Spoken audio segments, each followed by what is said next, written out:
Hay silencios que pesan más que cualquier palabra pronunciada.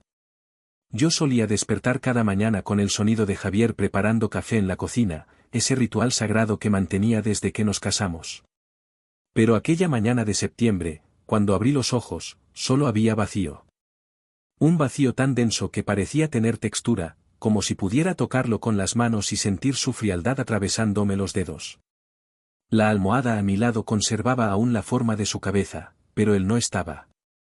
No estaba en el baño, ni en la cocina, ni en ninguna parte de nuestra casa de Chamberí. Y algo en el aire, algo indefinible y terrible, me dijo que no volvería. Si esta historia te está tocando el corazón, te invito a suscribirte al canal para no perderte el resto de este relato. Me llamo Elena Montero, tengo 42 años, y durante 18 años construí lo que creía que era una vida sólida al lado de Javier Ruiz, mi marido. No éramos ricos, pero tampoco nos faltaba nada. Él trabajaba como consultor financiero para pequeñas y medianas empresas, yo daba clases de literatura en un instituto público de Tetuán. Teníamos un piso modesto de 3 habitaciones, veraneábamos en Gandía con mis padres, cenábamos los viernes en ese restaurante italiano de la calle Ponzano donde el camarero ya nos conocía de memoria. Éramos, o eso pensaba yo, un matrimonio común. De esos que envejecen juntos sin grandes sobresaltos, con la tranquilidad de quien ha elegido bien y lo sabe. Javier era un hombre reservado, de gestos medidos y palabras escasas, pero conmigo se abría como no lo hacía con nadie más. Nos conocimos en la Universidad Complutense, él estudiaba económicas y yo filología hispánica. Fue en una manifestación estudiantil contra los recortes en educación. Yo llevaba una pancarta mal hecha con purpurina y él se acercó a decirme, con esa sonrisa tímida que conservó toda su vida, que mi pancarta era la más bonita de todas aunque las letras estuvieran torcidas. Nos hicimos amigos primero, luego algo más, y cuando terminamos la carrera ya sabíamos que queríamos envejecer juntos. Me pidió matrimonio bajo la lluvia en la puerta de Alcalá, un gesto absurdamente romántico para alguien tan práctico como él. Nos casamos en una ceremonia pequeña en San Lorenzo de El Escorial, con solo nuestras familias más cercanas. Fueron años buenos, tranquilos, llenos de esas pequeñas felicidades que construyen una vida entera.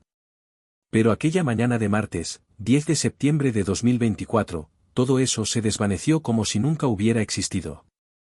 Me levanté desconcertada, pensando que quizá había salido temprano por alguna reunión que yo había olvidado. Revisé su armario y toda su ropa seguía allí. Su maleta estaba en el trastero. Su ordenador portátil sobre el escritorio de su pequeño despacho. Nada faltaba excepto él.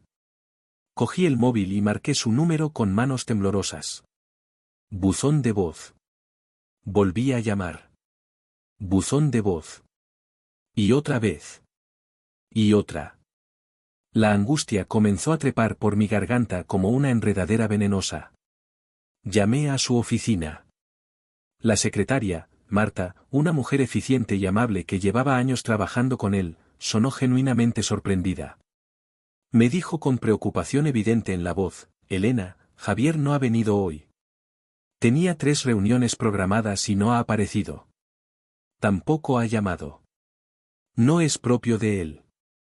No, no lo era. Javier era meticuloso hasta la obsesión. Jamás faltaba a una reunión sin avisar. Jamás dejaba nada al azar. Colgué y llamé a su madre, Carmen, que vivía en Valencia. Su voz se quebró cuando le expliqué lo que pasaba.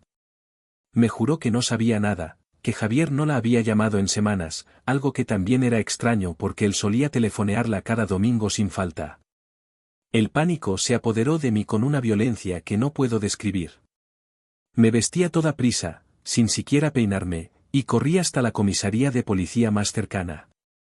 Entré casi gritando, exigiendo que alguien me ayudara, que buscaran a mi marido, que algo terrible debía haberle pasado. El agente que me atendió, un hombre joven con expresión cansada, me hizo sentarme y me ofreció un vaso de agua.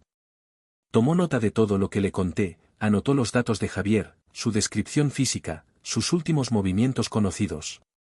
Pero cuando terminé, me miró con algo parecido a la compasión y me dijo con voz pausada, «Señora, entiendo su angustia, pero un hombre adulto tiene derecho a irse si así lo desea». No hay signos de violencia, no hay evidencia de que haya sido contra su voluntad. Abriremos un expediente de persona desaparecida, pero sinceramente, estos casos suelen resolverse solos. A veces la gente necesita tiempo. Sentí que me abofeteaba. Le grité que mi marido no era la gente, que nosotros éramos felices, que teníamos planes, que habíamos hablado la noche anterior de renovar la cocina en primavera. Que no tenía sentido, que algo malo debía haberle pasado. El agente mantuvo la calma profesional y me repitió que harían todo lo posible, pero que debía prepararme para la posibilidad de que Javier se hubiera ido por voluntad propia. Salí de allí destroza, sintiendo que el mundo se había vuelto irreconocible. Caminé de vuelta a casa sin ver realmente las calles, sin escuchar el tráfico, sumida en un mar de preguntas sin respuesta que me ahogaban más a cada paso. Pasé los siguientes 3 días en un estado de shock permanente. No comí casi nada. Apenas dormí. Me quedaba sentada en el sofá mirando la puerta de entrada, convencida de que en cualquier momento Javier la atravesaría con una explicación perfectamente lógica para todo. Quizá había perdido la memoria. Quizá estaba en un hospital sin identificar. Quizá lo habían secuestrado y pronto llegaría la llamada pidiendo rescate. Cualquier cosa, cualquier explicación, por horrible que fuera, me parecía mejor que la alternativa de que simplemente se hubiera ido sin decirme nada. Mi hermana Sofía venía cada tarde después de su trabajo, intentaba hacerme comer algo, me abrazaba mientras yo lloraba sin control. Ella no decía nada porque no había nada que decir. Solo se quedaba allí, sosteniéndome mientras mi mundo se desmoronaba. El jueves por la tarde, cuando regresé de dar una vuelta por el barrio con la absurda esperanza de encontrarlo en alguna esquina, había un sobre en mi buzón. Era una carta certificada de un bufete de abogados que yo no conocía, Larrañaga y Asociados, con dirección en el Paseo de la Castellana. La abrí con manos temblorosas, todavía esperando que fuera alguna noticia sobre Javier, quizá algo que explicara su desaparecimiento. Pero lo que leí me hizo caer literalmente de rodillas en el suelo del portal de mi edificio.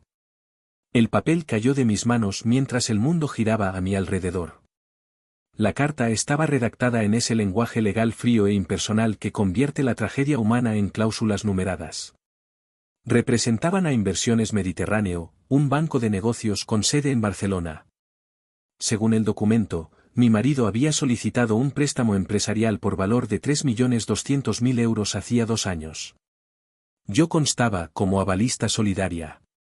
El préstamo estaba vencido, los pagos mensuales llevaban 3 meses sin cumplirse, y ahora exigían el pago inmediato de la totalidad de la deuda más los intereses acumulados.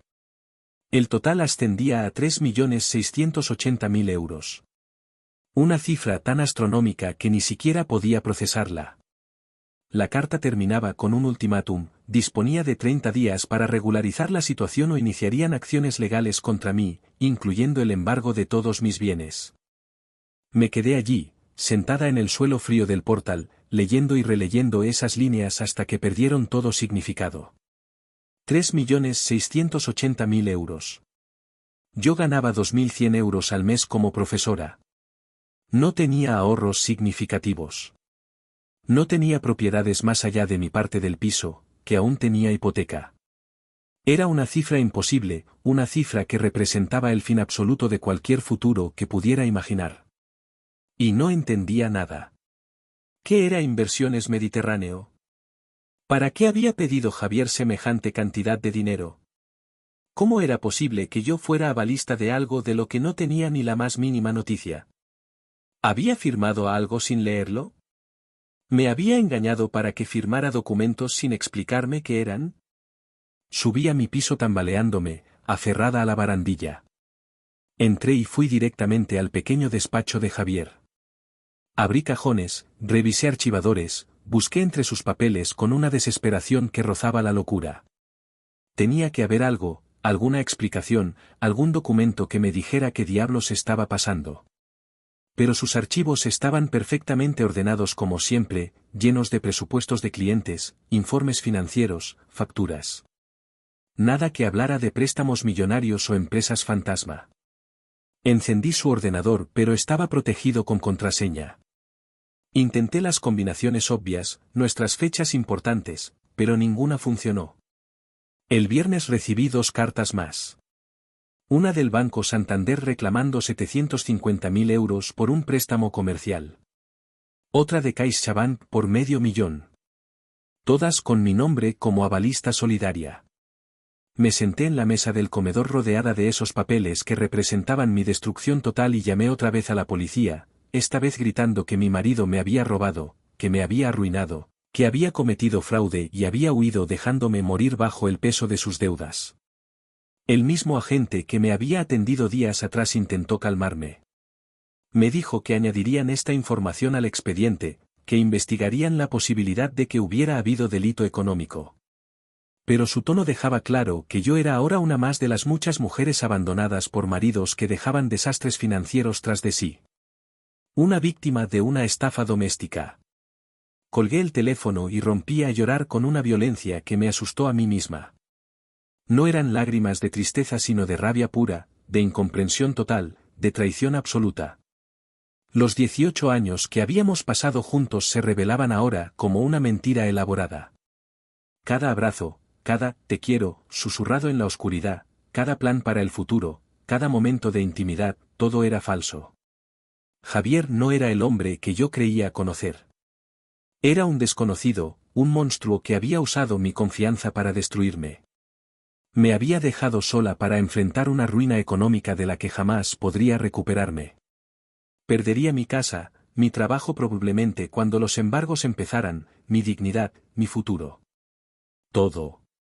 Lo perdería todo porque el hombre que dormía a mi lado cada noche había estado planeando mi destrucción durante años. Esa noche, sola en nuestra cama, mirando el techo sin poder dormir, sentí que la persona que yo había sido moría. Elena Montero, profesora de literatura, esposa enamorada, mujer que creía en el amor y en la bondad fundamental de las personas, ya no existía. En su lugar quedaba solo un cascarón vacío lleno de deudas que jamás podría pagar y preguntas que jamás serían respondidas.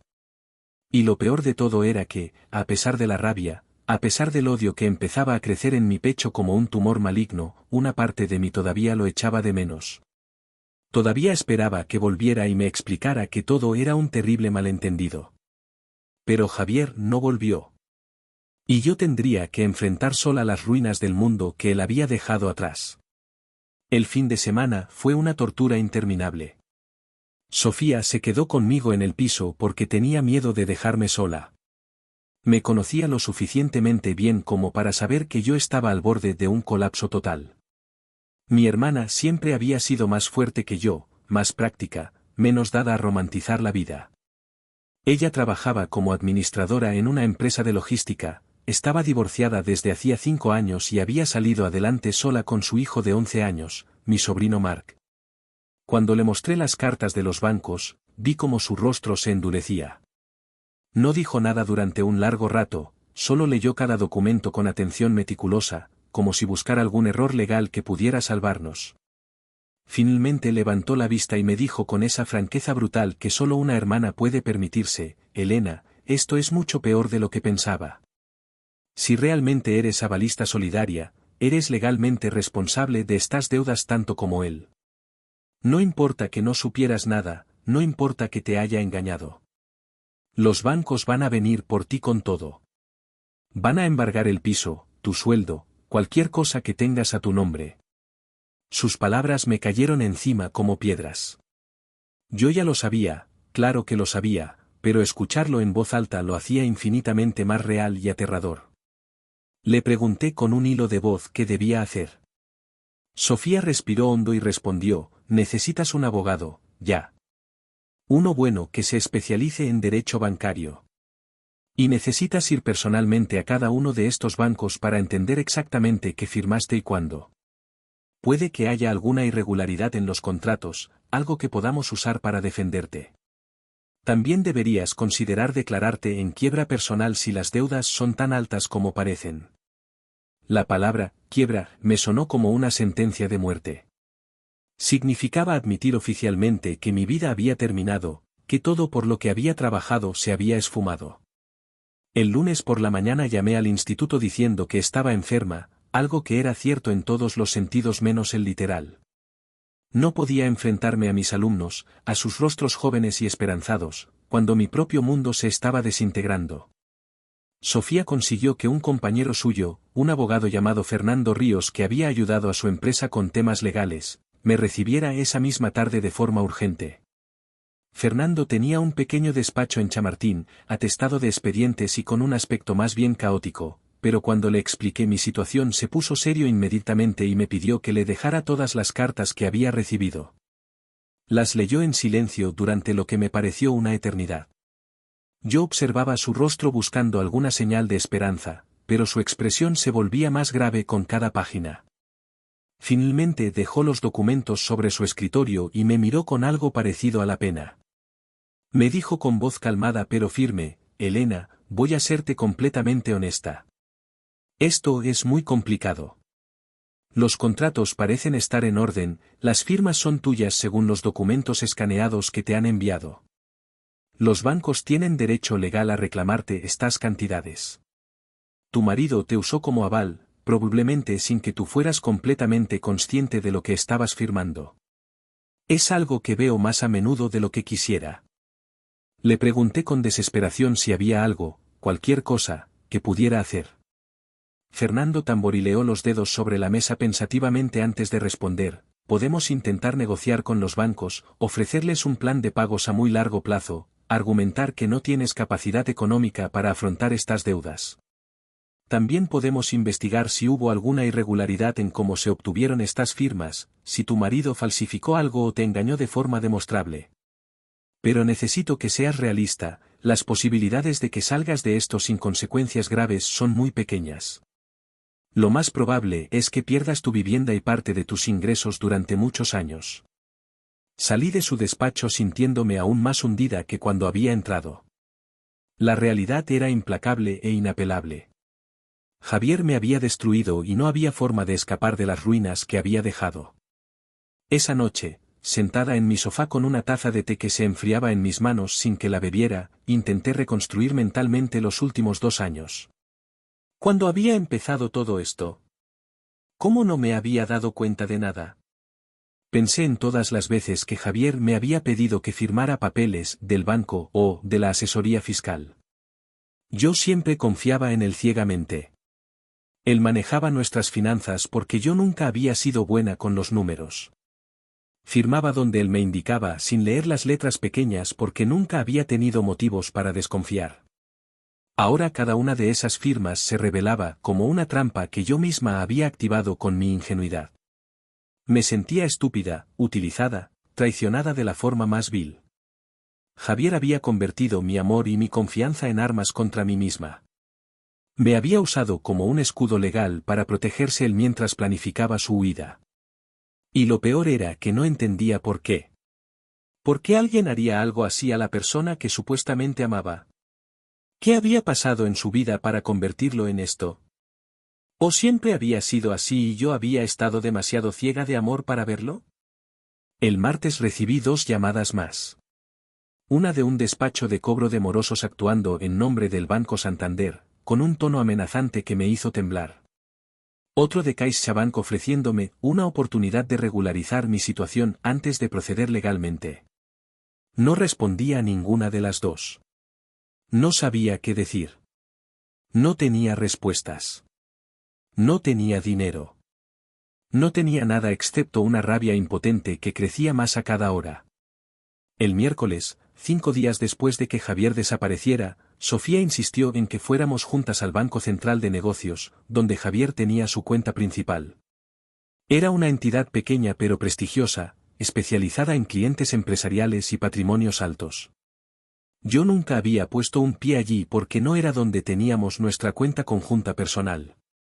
Sofía pensaba que quizá allí podríamos encontrar información sobre qué había hecho Javier con todo ese dinero, a dónde había ido a parar los más de 4 millones de euros que había pedido prestados usando mi nombre como garantía.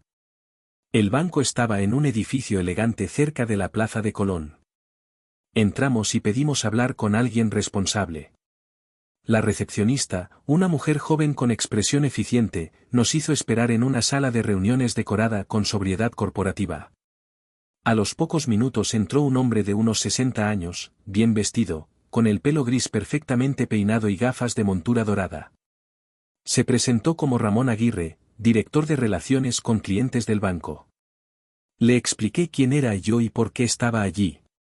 Intenté mantener la compostura, pero mi voz se quebraba constantemente. Le dije que mi marido había desaparecido sin dejar rastro, que yo acababa de descubrir que había contraído deudas millonarias usando mi nombre, que no entendía nada y necesitaba saber qué había pasado. Ramón me escuchó con atención, con una expresión que parecía genuinamente preocupada. Cuando terminé, hubo un momento de silencio antes de que él dijera con voz cuidadosa: «Señora Montero, conozco a su marido desde hace varios años. Era uno de nuestros clientes más serios. Lamento profundamente lo que está atravesando». Le pregunté directamente si sabía a dónde había ido Javier, si le había dicho algo, si había alguna pista. Ramón negó con la cabeza lentamente y respondió: «No tengo conocimiento de su paradero actual. La última vez que lo vi fue hace aproximadamente 2 semanas. Vino a realizar algunas operaciones bancarias». Sentí una punzada de esperanza desesperada y pregunté qué tipo de operaciones. Ramón dudó, visiblemente incómodo, y finalmente dijo: «Verá, señora Montero, hay temas de confidencialidad bancaria que me impiden darle detalles sin autorización. Pero dado que usted está legalmente implicada en algunos de los asuntos financieros de su esposo, creo que puedo hacer ciertas verificaciones que podrían serle útiles».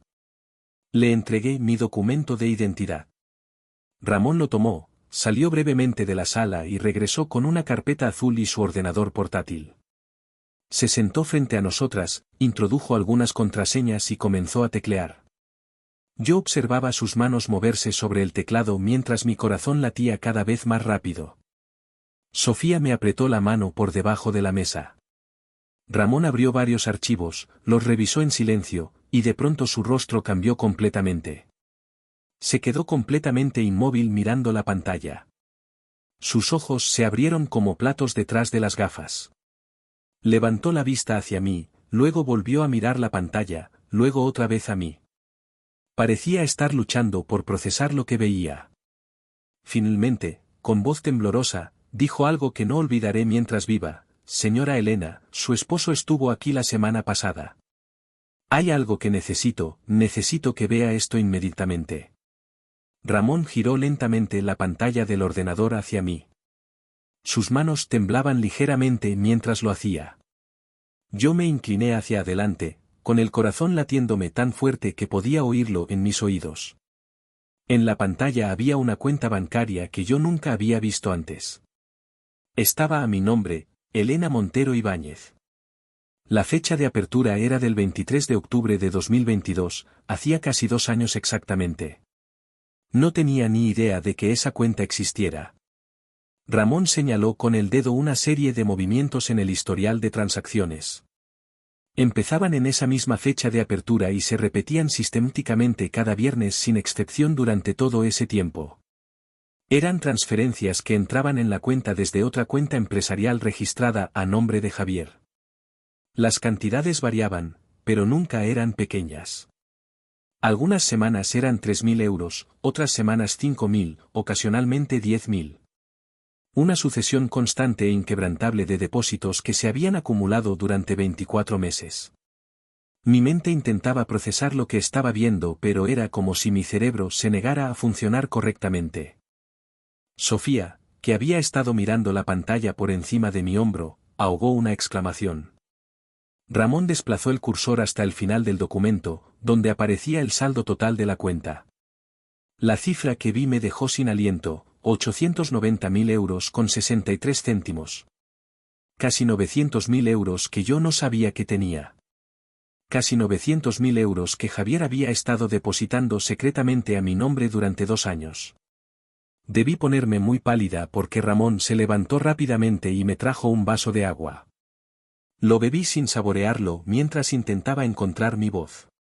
Finalmente conseguí preguntar con un susurro ronco: «¿Cómo es posible? ¿Por qué no sabía nada de esto? ¿Cómo pudo abrir una cuenta a mi nombre sin que yo lo supiera?» Ramón se aclaró la garganta incómodo y explicó: «Señora Montero, usted firmó los documentos de apertura de esta cuenta. Está todo en orden legalmente. Su marido vino con usted hace 2 años para abrirla. Probablemente le dijo que era para algún propósito específico y usted firmó confiando en él, como me imagino que hizo con muchas otras cosas. Intenté desesperadamente recordar ese momento pero no conseguía ubicarlo claramente en mi memoria. 2 años atrás. Octubre de 2022. ¿Qué había pasado en esa época? Y entonces lo recordé. Javier me había dicho que necesitábamos abrir una cuenta de ahorro especial para la jubilación, que había encontrado un producto bancario muy ventajoso pero que tenía que estar a mi nombre por temas fiscales. Yo había ido con él a una oficina, había firmado varios papeles sin leerlos en profundidad porque confiaba plenamente en él, y luego nos habíamos ido a comer y no había vuelto a pensar en ello. Nunca más me habló de esa cuenta. Nunca recibí extractos. Nunca tuve acceso a ella. Hasta ahora.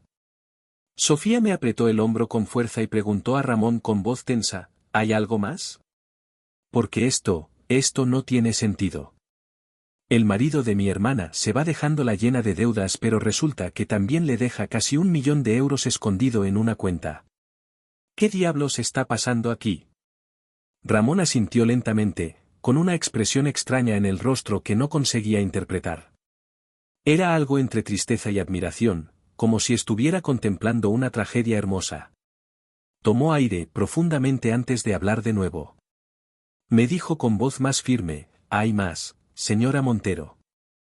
Su esposo contrató una póliza de seguro de vida hace exactamente 6 días, el 4 de septiembre. Vino personalmente al banco a gestionarlo. Es una póliza por valor de 1.500.000 euros. El único beneficiario designado es usted. Y hay algo particular en las condiciones, la póliza se activa automáticamente si su marido no accede a ninguna de sus cuentas bancarias, no realiza ninguna transacción y no se pone en contacto con el banco durante más de 7 días consecutivos. El mundo dejó de tener sentido. Miré a Ramón sin comprender, luego miré a Sofía que parecía igualmente aturdida. Repetí estúpidamente, 1.500.000 euros. Ramón asintió y continuó, si sumamos el dinero de esta cuenta más el seguro de vida, estamos hablando de aproximadamente 2.400.000 euros que su esposo dejó para usted antes de desaparecer. Y hay algo más que necesita saber urgentemente. Sacó de la carpeta azul varios documentos legales que puso sobre la mesa delante de mí. Explicó con tono profesional pero cálido, las deudas que los bancos están reclamándole no son válidas legalmente contra usted. Su marido las contrajo a nombre de empresas que él creó y de las que usted no era ni socia ni administradora. Las firmas que aparecen en esos documentos como avalista son falsificaciones. Su esposo las falsificó. Yo mismo lo verifiqué cuando empezaron a llegarme consultas de otros bancos. Contraté un perito calígrafo que confirmó que las rúbricas no coinciden con su firma habitual. Estas empresas ya han sido declaradas en quiebra. Los acreedores no tienen derecho legal a perseguirla a usted personalmente. No podía respirar. Literalmente no podía meter aire en mis pulmones. Sofía tuvo que recordarme que respirara, sosteniéndome por los hombros. Cuando finalmente conseguí recuperar algo de compostura, pregunté con voz estrangulada por qué Ramón no me había contactado antes para decirme todo esto, porque había tenido que vivir 5 días de infierno pensando que lo perdería todo. Su respuesta fue simple y devastadora, porque yo no sabía que usted no estaba al tanto de nada de esto. Hasta hoy, pensaba que usted y su marido tenían un acuerdo, que ambos sabían lo que estaba pasando. No fue hasta que llegó aquí desesperada que comprendí que él le había ocultado todo. Ramón hizo una pausa y añadió con voz más suave, señora Elena, su marido pasó horas aquí conmigo durante las últimas semanas. Calculó cada euro, revisó cada documento, se aseguró de que todo estuviera perfectamente estructurado. Me pidió expresamente que verificara la legitimidad de las deudas que otros bancos podrían intentar reclamarle a usted, y cuando descubrimos las falsificaciones, él mismo insistió en declarar las empresas en quiebra para protegerla. Lloró en mi despacho. Un hombre adulto, sentado frente a mí, con lágrimas rodando por su rostro. Me dijo que lo que estaba a punto de hacer era lo más difícil de su vida pero que no había otra opción. Las palabras de Ramón me golpearon con una fuerza que no puedo describir. Todo lo que había creído durante 5 días se desmoronaba y reconstruía simultáneamente. Javier no me había abandonado para destruirme. Todo lo contrario. Había pasado meses, quizá años, preparando secretamente una red de protección financiera absoluta para mí. Cada transferencia semanal a esa cuenta oculta. El seguro de vida con condiciones tan específicas que garantizaban que yo lo recibiría incluso si él desaparecía sin morir oficialmente. La falsificación de las deudas para que parecieran reales pero fueran legalmente inatacables contra mí. Todo estaba diseñado con precisión quirúrgica para conseguir algo que solo ahora empezaba a comprender, asegurarse de que yo sobreviviría económicamente a su ausencia. Pregunté a Ramón con voz quebrada por qué Javier haría todo esto. ¿Por qué se iría si me amaba tanto como para dejarme protegida de esta manera? Ramón me miró con ojos brillantes de emoción contenida y respondió, señora, ojalá pudiera responder a esa pregunta. Su marido no me dijo nada sobre sus razones. Solo me pidió que me asegurara de que usted recibiera todo esto cuando viniera al banco, cosa que él sabía que haría eventualmente cuando empezaran a llegar las cartas falsas de los acreedores. Me hizo jurar que cuidaría de que todo se ejecutara correctamente. Fue muy claro, en ese punto. Me entregó un sobre blanco que había estado en la carpeta azul todo este tiempo. En el frente, con la letra inconfundible de Javier, estaba escrito simplemente mi nombre, Elena. Las manos me temblaban tanto que apenas podía sostenerlo. Ramón se levantó discretamente y dijo, les daré unos minutos a solas. Tómese el tiempo que necesite. Cuando esté lista, hay algunos documentos que necesito que firme para tener acceso formal a la cuenta y al seguro de vida. Salió de la sala cerrando suavemente la puerta tras él. Sofía se acercó más a mí en la silla pero no dijo nada. Solo puso su mano sobre la mía en un gesto de apoyo silencioso. Abrí el sobre con dedos torpes. Dentro había una sola hoja de papel, también con la letra de Javier. Empezaba simplemente, mi querida Elena. La carta no era larga. Javier nunca fue hombre de muchas palabras, ni siquiera en papel. Pero cada frase estaba cargada de un peso emocional tan denso que me costaba leer sin que las lágrimas borraran las letras. Sofía me pasó un paquete de pañuelos de papel de su bolso y yo intenté secarme los ojos lo suficiente para poder continuar leyendo. Javier escribía, si estás leyendo esto es porque finalmente fuiste al banco y Ramón pudo mostrarte lo que preparé para ti. Sé que los últimos días han sido un infierno. Sé que me odias. Sé que no entiendes nada y que probablemente nunca lo entiendas del todo. No te pido perdón porque lo que he hecho es imperdonable. No te pido que me recuerdes con amor porque no lo merezco después de esto. Solo te pido que creas una cosa, cada día que pasé a tu lado fue el mejor día de mi vida. Conocerte fue mi mayor fortuna. Casarme contigo fue mi mayor acierto. Y dejarte es mi mayor fracaso como ser humano. Tuve que detenerme porque no podía seguir leyendo a través del llanto. Sofía me abrazó y yo me aferré a ella como una niña perdida. Después de un momento, respiré hondo e intenté continuar. Javier escribía, hace 3 años me diagnosticaron una enfermedad degenerativa progresiva. Los médicos me explicaron que con el tiempo perdería control sobre mi cuerpo, mi mente, mi capacidad de ser yo mismo. Me dijeron que tendría entre 3 y 5 años antes de que llegara a una fase en la que no podría reconocerte, no podría hablar contigo, no podría recordar nada de lo que fuimos. La idea de que me vieras convertido en una sombra de mí mismo, de que tuvieras que cuidarme mientras yo desaparecía lentamente delante de tus ojos, me resultaba absolutamente insoportable. El mundo se detuvo. Todo cobró sentido de golpe y al mismo tiempo dejó de tenerlo completamente. Javier estaba enfermo. Había estado enfermo durante 3 años sin decirme nada. Había cargado solo con ese conocimiento terrible mientras yo vivía feliz e ignorante a su lado.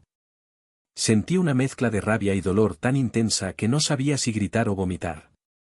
¿Cómo se atrevía a decidir solo algo así? ¿Cómo se atrevía a robarme la posibilidad de estar a su lado durante lo que fuera que estuviera enfrentando?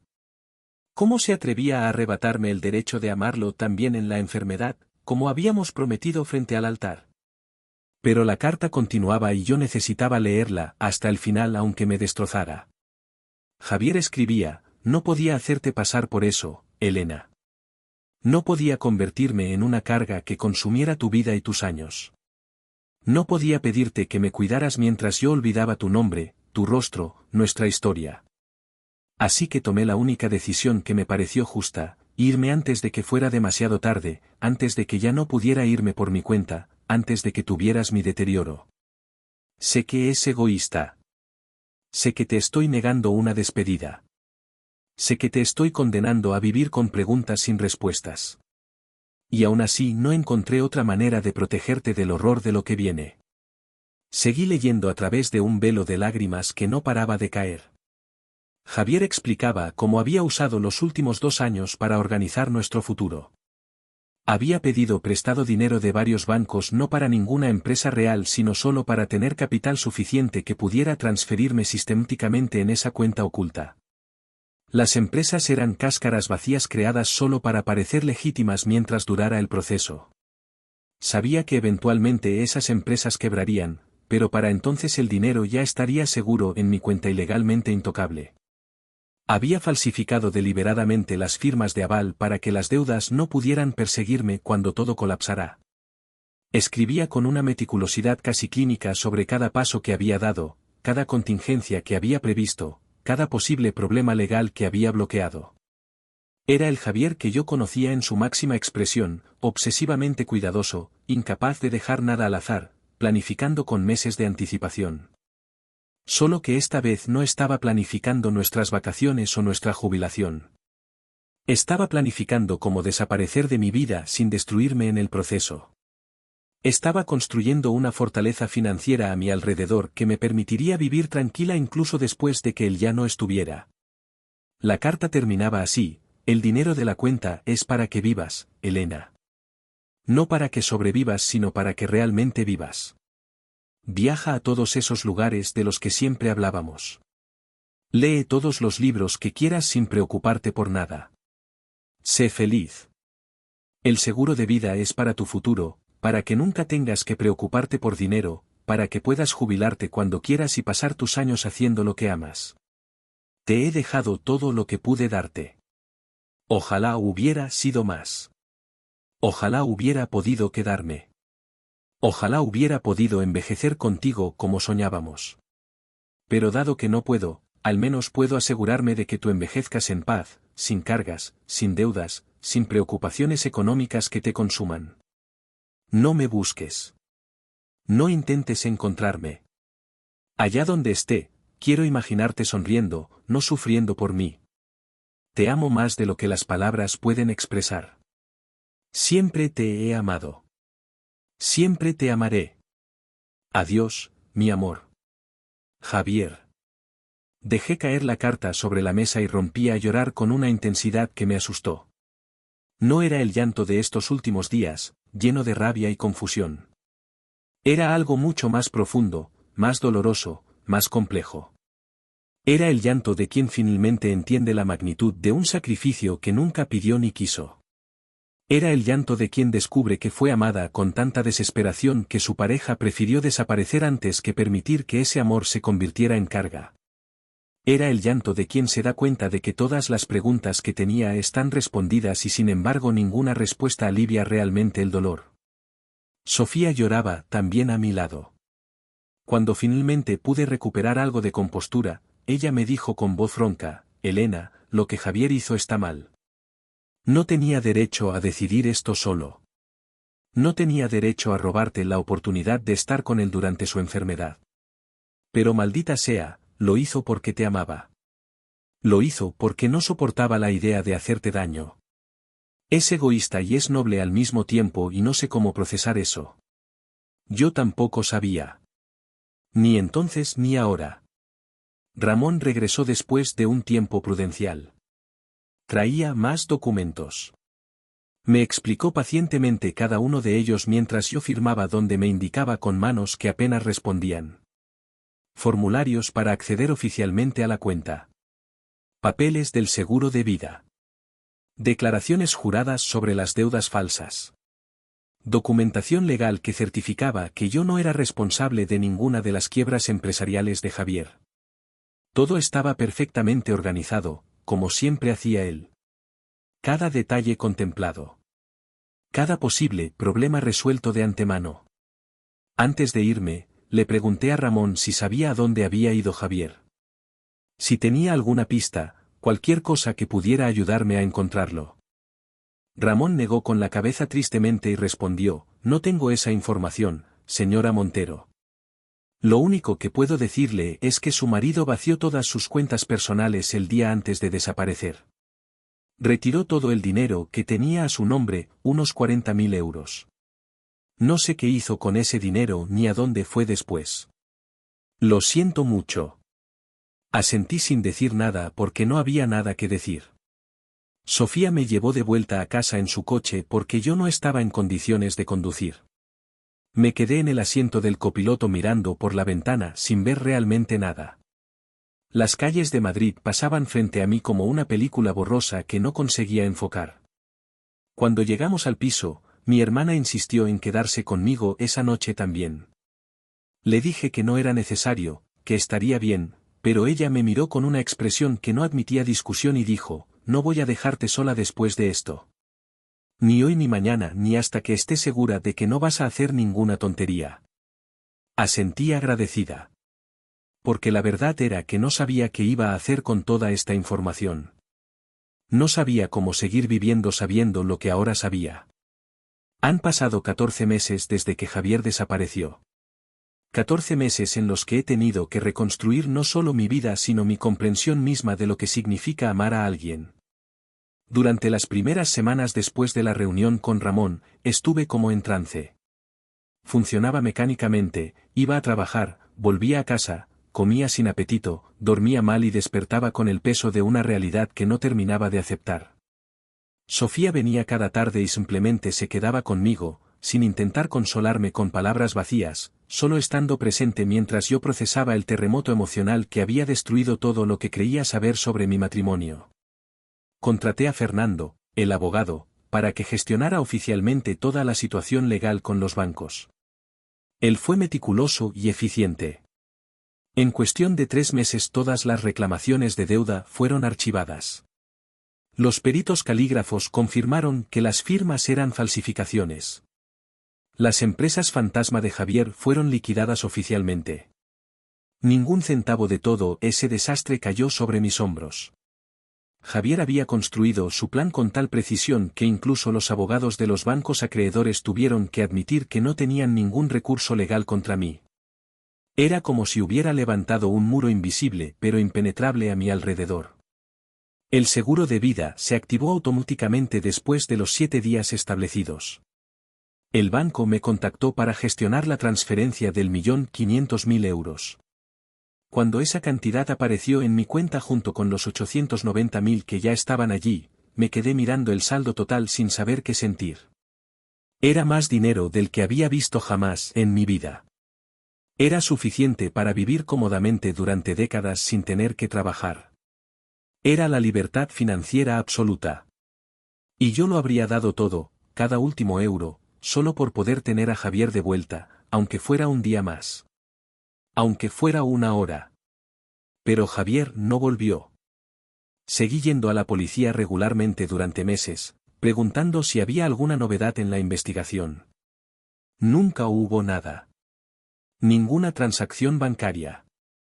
Ninguna llamada telefónica rastreable. Ningún movimiento de documentación. Era como si se hubiera evaporado del mundo. Contraté a un investigador privado con parte del dinero que Javier me había dejado. Un hombre mayor llamado Gonzalo que tenía 40 años de experiencia rastreando personas desaparecidas. Le di toda la información que tenía, fotos de Javier, sus datos personales, lugares que frecuentaba, amigos, familia, todo. Gonzalo trabajó durante 5 meses. Siguió cada pista posible. Habló con decenas de personas. Revisó registros de hospitales, centros médicos especializados en enfermedades neurológicas, residencias de cuidados paliativos. Buscó en toda España y luego expandió la búsqueda a Portugal, Francia, Marruecos. No encontró nada. Cuando finalmente vino a mi casa para darme su informe final, me dijo con genuina tristeza en la voz: «Señora Montero, su marido hizo todo lo humanamente posible para desaparecer sin dejar rastro. Es como si se hubiera preparado para esto durante años. No tengo ni una sola pista sólida de dónde podría estar. Lo siento muchísimo». Le pagué su trabajo y le agradecí su esfuerzo, aunque ambos sabíamos que había sido inútil. Con el tiempo, tuve que aceptar la posibilidad de que Javier ya no estuviera vivo. Que quizás se había ido a algún lugar remoto con la intención de terminar su vida en sus propios términos, antes de que la enfermedad lo despojara de su dignidad y su identidad. La idea me destrozaba, pero tenía una lógica terrible que no podía negar. Era coherente con todo lo demás, con su necesidad obsesiva de controlar hasta el final, con su incapacidad de permitir que yo lo viera deteriorarse, con su amor devastador que prefería arrancarme del corazón antes que convertirse en mi carga. Dejé de trabajar en el instituto después del primer año. No porque necesitara el dinero, sino porque ya no podía seguir fingiendo normalidad frente a mis alumnos. Pedí una excedencia indefinida y mis jefes, que conocían vagamente mi situación, la aprobaron sin problemas. Vendí el piso de Chamberí. No podía seguir viviendo allí, rodeada de los fantasmas de nuestra vida juntos. Cada rincón me recordaba a Javier, su taza favorita en la cocina, su butaca en el salón donde leía por las noches, el lado de la cama donde dormía. Era una tortura diaria que no podía soportar más. Compré un apartamento más pequeño en Malasaña, en un edificio que no tenía ningún recuerdo asociado a nosotros. Lo amueblé de forma completamente diferente, con colores y estilos que nunca habíamos usado. Intenté construir un espacio que fuera solo mío, donde pudiera empezar de nuevo sin que cada objeto me recordara lo que había perdido. Fue difícil. Hubo noches en las que me despertaba llorando, buscando instintivamente a Javier en la cama vacía. Hubo días en los que no conseguía salir del apartamento, paralizada por una tristeza tan profunda que me costaba respirar. Sofía siguió siendo mi ancla durante todo ese tiempo. Venía a verme varias veces por semana, me sacaba a caminar por el retiro aunque yo no quisiera, me obligaba a comer cuando no tenía apetito. Fue ella quien me sugirió que buscara ayuda profesional. Empecé a ver a una psicóloga llamada Carmen Vidal, una mujer de unos 50 años con una calidez profesional que me hacía sentir segura. Durante meses, nuestras sesiones consistieron principalmente en que yo lloraba mientras ella me escuchaba sin juzgar. Poco a poco, empecé a poder hablar de Javier sin desmoronarme completamente. Empecé a poder recordar los buenos momentos sin que el dolor de su ausencia anulara completamente la alegría de haberlos vivido. Carmen me ayudó a entender algo fundamental, que Javier había hecho lo que hizo desde el amor pero también desde el miedo. Miedo a convertirse en alguien que yo no reconociera. Miedo a arrastrarme a años de cuidados agotadores. Miedo a que mi último recuerdo de él fuera el de un cuerpo deteriorado en una cama de hospital. Su decisión había sido profundamente egoísta porque me negó la posibilidad de elegir por mí misma. Pero también había sido profundamente generosa porque me liberó de un futuro que él consideraba insoportable para ambos. Era una paradoja que nunca terminaría de resolver, una herida que nunca sanaría completamente pero que al menos aprendí a cargar sin que me destruyera. Empecé a hacer algunas de las cosas que Javier me había pedido en su carta. Viajé a Italia, algo que siempre habíamos planeado hacer juntos pero que siempre posponíamos por falta de dinero o tiempo. Caminé sola por Florencia, por Roma, por Venecia. Lloré en museos frente a pinturas renacentistas que me quitaban el aliento. Comí en pequeñas trattorias donde nadie me conocía y podía ser simplemente una mujer de mediana edad viajando sola, sin historia ni pasado. No fue la experiencia feliz y romántica que habría sido con Javier, pero fue algo propio, algo mío, un primer paso tímido hacia una vida que yo no había elegido pero que tenía que aprender a habitar. Volví a leer. Durante años había enseñado literatura sin realmente leerla por placer, demasiado ocupada con planificaciones de clase y correcciones de exámenes. Ahora tenía tiempo ilimitado. Leí todo García Márquez, todo Cortázar, todo Vargas Llosa. Leí poesía de Neruda y de Lorca. Leí novelas contemporáneas españolas de autores que descubrí en pequeñas librerías de barrio. La literatura se convirtió en mi refugio, en un espacio donde podía sentir sin tener que explicar, donde podía llorar y reír y existir sin que nadie me pidiera que estuviera bien. Hace 3 meses conocí a un hombre en una presentación de libro en la librería Antonio Machado.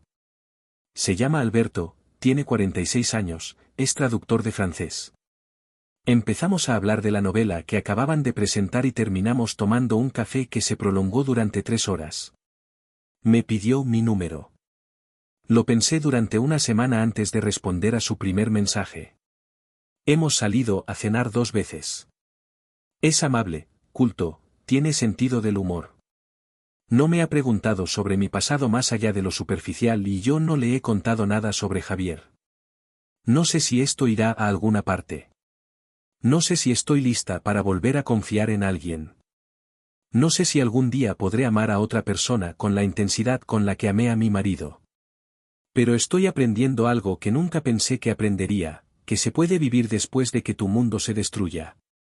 Que se puede llevar una herida que nunca sana y aún así encontrar momentos de belleza y paz.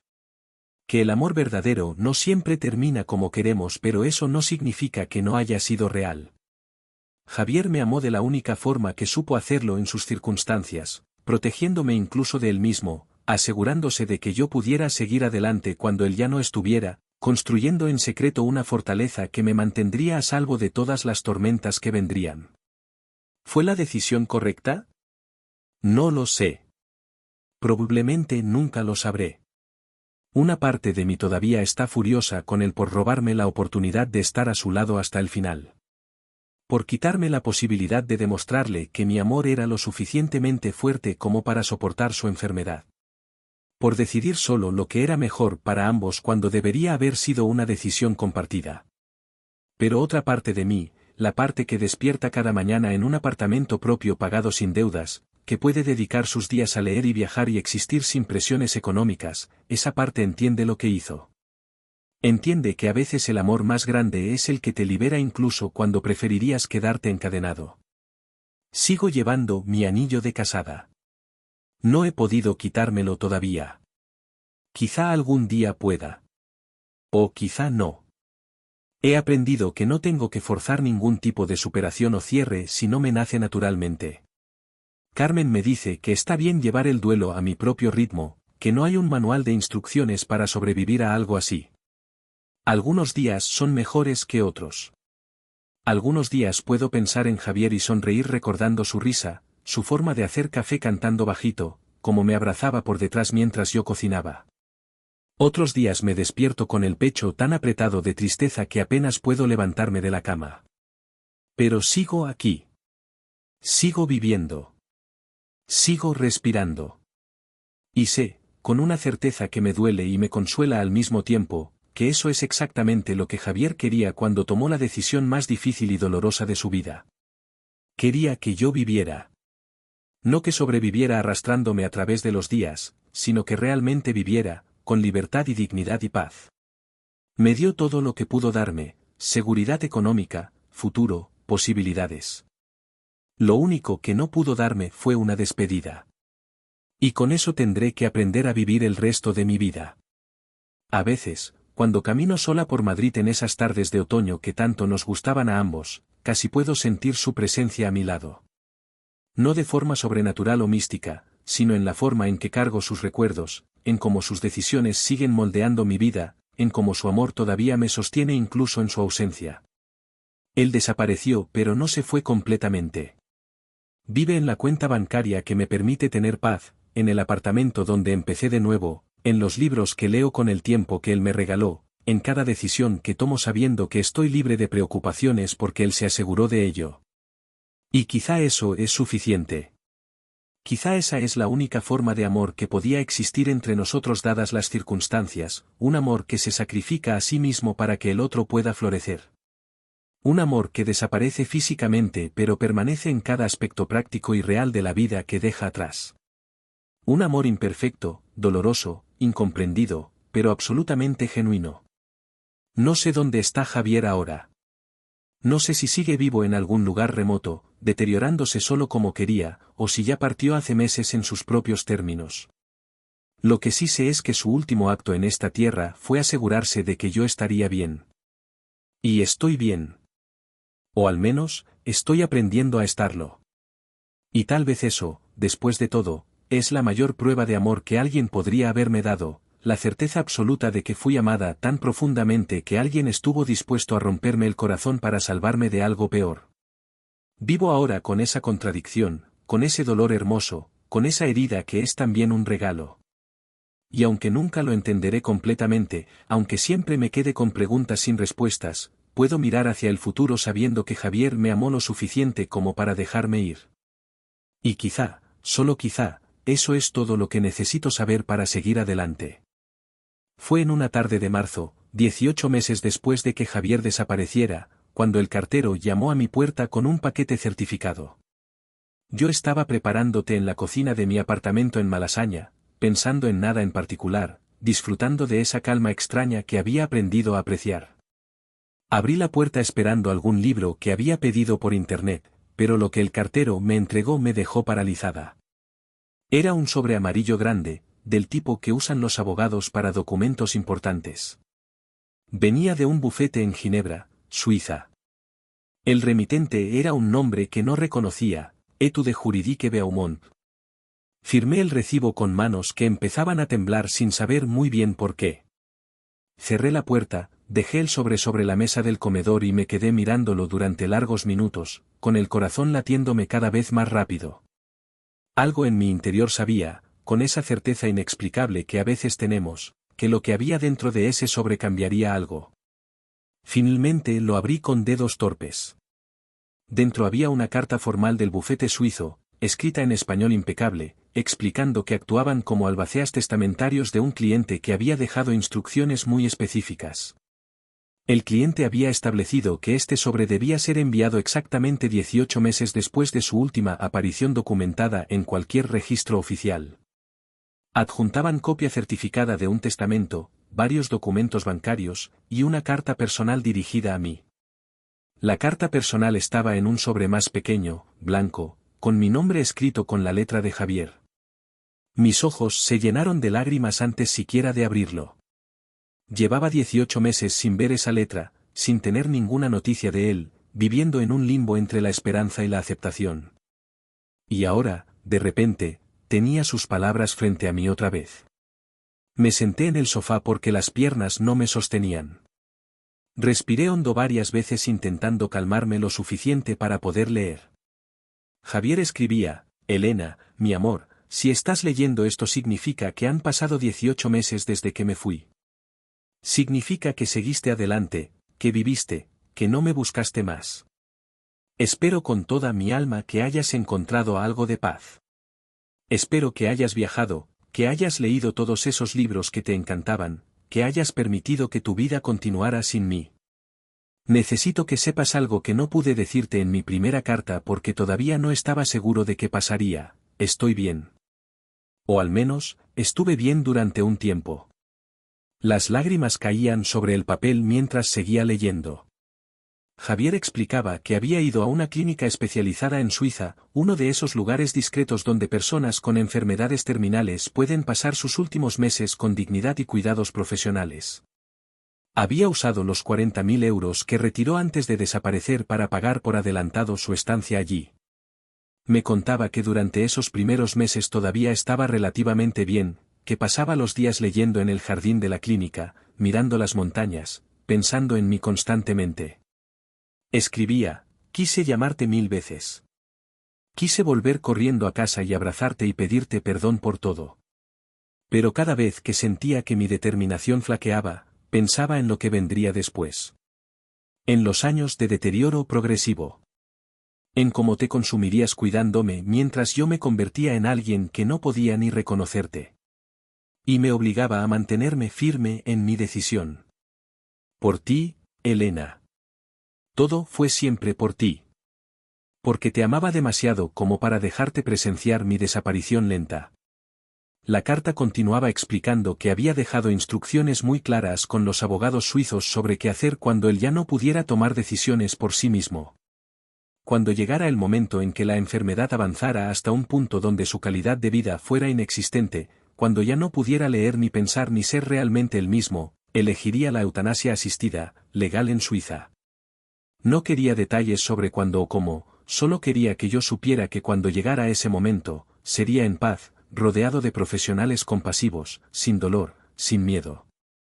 Me derrumbé completamente en el sofá, llorando con una intensidad que no sentía desde los primeros días después de su desaparición.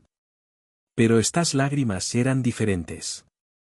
No eran de rabia o confusión sino de una tristeza pura, limpia, definitiva. Ahora sabía. Sabía que Javier probablemente ya no estaba en este mundo.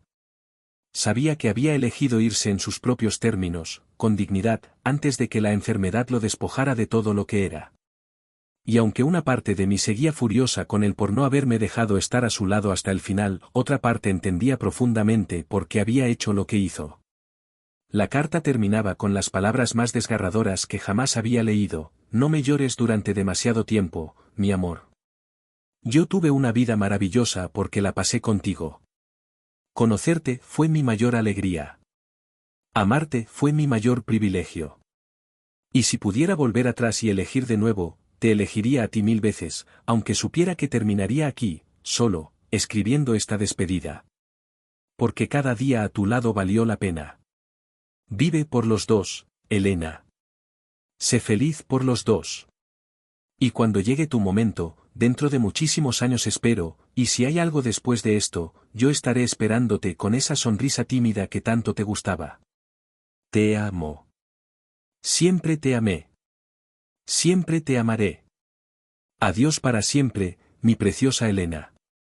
Javier. Me quedé en ese sofá durante horas, sosteniendo la carta contra mi pecho, llorando todo lo que no había llorado en meses. Llamé a Sofía y ella vino inmediatamente. Leyó la carta, lloró conmigo, me abrazó sin decir nada porque no había nada que decir. Esa noche dormí con la carta de Javier bajo la almohada, como si fuera un talismán que me conectaba con él una última vez. Los documentos del bufete incluían también la confirmación de que Javier había establecido una fundación benéfica con el poco dinero que le quedaba después de asegurar mi futuro. La fundación apoyaba la investigación sobre enfermedades neurodegenerativas y proporcionaba ayuda económica a familias que cuidaban de pacientes con esas condiciones. Era tan típicamente Javier, incluso en su final, pensando en cómo ayudar a otros, en cómo hacer que su sufrimiento tuviera algún propósito mayor. Ahora, 3 meses después de recibir esa carta, puedo decir que finalmente he encontrado algo parecido al cierre. No la paz completa, quizá nunca la tendré, pero sí la certeza de que Javier hizo lo mejor que pudo con una situación imposible. Me amó de la única forma que sabía, protegiéndome incluso de él mismo, asegurándose de que yo pudiera seguir viviendo cuando él ya no pudiera. Y aunque su decisión me rompió el corazón de 1000 maneras diferentes, también me salvó de 1000 maneras que probablemente nunca llegué a entender completamente. Sigo adelante. Algunos días son luminosos y otros oscuros. Pero sigo aquí, viviendo la vida que Javier se aseguró de que pudiera vivir. Y eso, después de todo, es el regalo final que me dio, no solo dinero o seguridad, sino la oportunidad de existir plenamente incluso después de que él se fuera. Su amor fue complicado, doloroso, imperfecto. Pero fue real. Y eso es lo único que realmente importa.